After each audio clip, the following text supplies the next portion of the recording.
వెళ్తున్నాను ఇంకా బాయ్.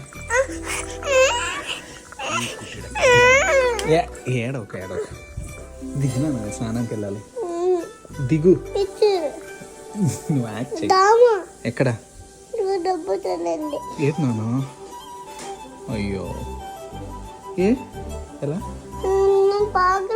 పాము వచ్చింది కదా, నన్ను కట్టేసింది పాము. ఎప్పుడు? దోమ. పామా దోమ? దోమ. పామన్నా ఎత్తుకో. సరే యాక్టింగ్ ఆపుతున్నారు. సరే సరే బచ్చా దిగి ఇంకా దిగను. ప్లీజ్ నాన్న. అలాగే నాన్న, అలాగే చిన్న నాన్న.